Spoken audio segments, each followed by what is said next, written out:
Mike W. with World War II with Mike W., the history of the 95 Years' War. Just a quick reminder, be sure to hit that like button, subscribe, and also click on the notification bell.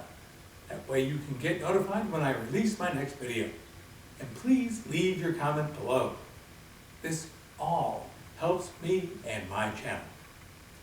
Timestamps for each country will be in the comments section below. In this video, I will cover the major events that take place in 1936 in the countries of Germany and the United States. There are so many things to talk about and so many things that happened that I could really get lost in the details and go down a bunch of rabbit holes. So please forgive me if it seems that I have left something out. Germany in 1936. I will begin with sports in Germany. Both the 1936 Winter and Summer Olympics were held in Germany. This is the last time that both games are held in the same country, as well as the last games until 1946. This is, of course, due to the hostilities of World War II. The Winter Olympics were held in Garmisch-Partenkirchen in Bavaria, Germany.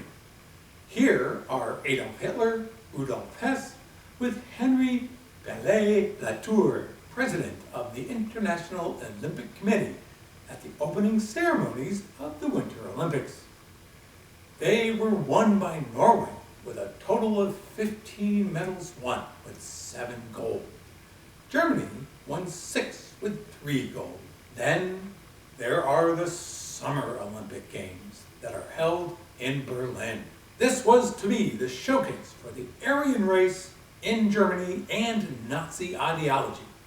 Germany was going to show the world how Nazi ideology and the Aryan race were superior compared to the rest of the world. Germany wanted to ban Jews from competing, and they wanted all the participating countries to keep Jews out also. This created problems with the international community, so Germany backed down a tiny bit.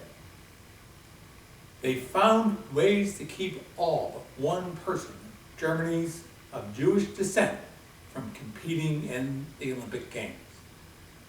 Adolf Hitler had a new 100,000 seat stadium built to showcase the games.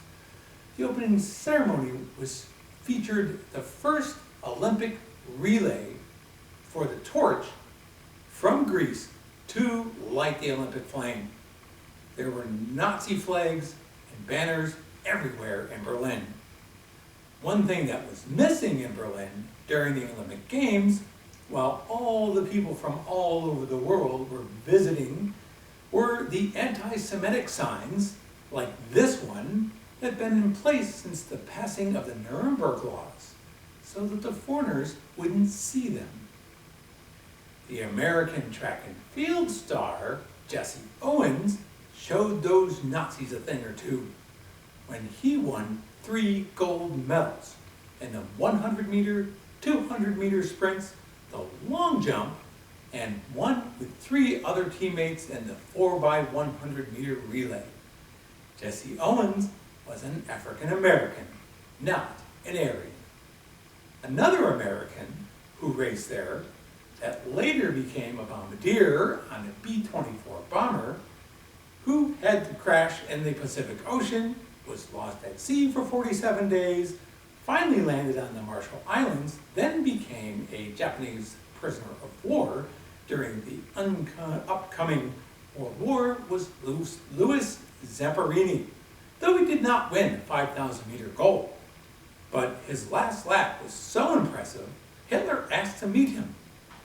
His is an amazing story, and this is what I meant about so many stories and rabbit holes in which to get lost in.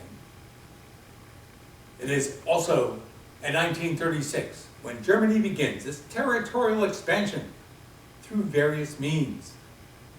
The area of Germany known as the Rhineland had been forbidden to be occupied by any military forces of Germany in the Treaty of Versailles, and was occupied by the British and French Army as a part of Germany's punishment for World War I. Agreements on the specifics about how to deal with each border region on the west and east borders of Germany were accomplished through the Sardo treaties in 1926.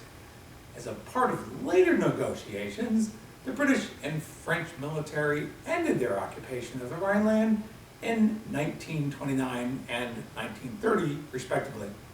This demilitarization was designed to keep the peace in Western Europe. Any invasion from Germany would have to cross this region and vice versa. Any invasion from France into Germany, giving the other side time to react and defend. So what happened? Well, outside Germany, France and the Soviet Union signed a treaty called the Franco-Soviet Treaty of Mutual Assistance. I will discuss this later in my video on those countries. Hitler took this as a direct threat to Germany and used it as an excuse to send the German army into the Rhineland as a defensive measure. Good military deception was used by the German army and German Air Force to make it look that the size of the forces being sent in were far larger than they actually were. It fooled both Britain and France. Hitler had actually ordered his generals to retreat if the French responded with military force, but they did not. Both Britain and France wanted to avoid war at all costs. The attitude of the British by this time was that the Treaty of Versailles was too harsh and were not willing to respond militarily. The French had just finished the major phases of the Maginot Line, which I discussed in episode 14, and were not willing to challenge Germany without British help. So the occupation of the Rhineland by the German military goes just as planned. This also gives Adolf Hitler a sense of invincibility. In September, there was another Nazi rally in Nuremberg. This is the 8th rally called the Rally of Honor. And just like the last one, a film is made of it. This film uses footage from next year's rally too. It is called Festliches Nuremberg. I've provided a link to it below. It's about 20 minutes long, but it gives an insight on the type of propaganda films the German public was exposed to constantly. Finally, in November, Germany and Japan signed the Anti-Comintern Pact. This was a pact that condemned the Comintern, or Communist International. The Comintern's aim was to subdue the whole world as one communist state. Under this guise, Germany and Japan secretly agreed to assist each other in the event of Soviet invasion, as well as Germany recognizing the country of Manchukuo, which of course was Japanese-occupied Manchuria. The United States. In the United States, during 1936, the Great Depression is still rolling on, but unemployment does drop to 16%, a great improvement over last year. The Dust Bowl is still raging on, and a lot of those farmers just pack up their belongings and head to California. California was not so welcoming. On the politics side of things, there was a presidential election held in 1936. Democratic incumbent Franklin Delano Roosevelt runs for re-election against Republican candidate Alfred Landon. Popular vote differences was 27.5 million to 16.6 million. The Electoral College was 523 to 8. FDR wins by a landslide. The one guy that could have really messed things up for FDR, Huey Long, with his radical share the wealth every man a king policies, he was assassinated by Carl Austin Weiss on September 10th of 1935.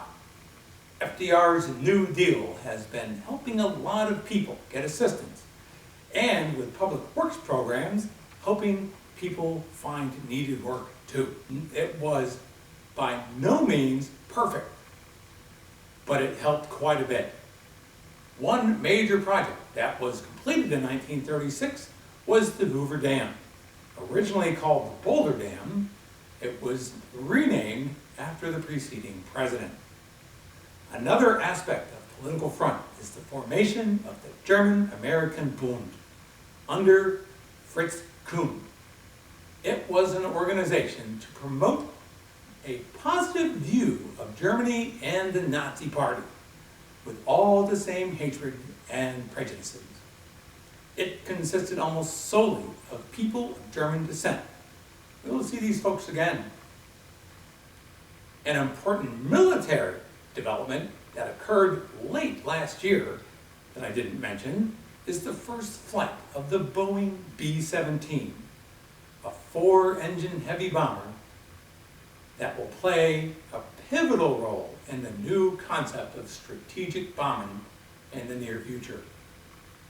This is an amazing aircraft with a range of 2,000 miles, a bomb load of 4,000 pounds, and defended from enemy aircraft by 9 machine guns, pointing in all directions. This is why it is called the Flying Fortress. Thank you for watching. In my next video in 1936, I will be talking about the Soviet Union and France. Thanks again, and be sure to share this with a friend. And you can do that by sharing www.historyonyoutube.com. Thanks so much, and we'll see you next time.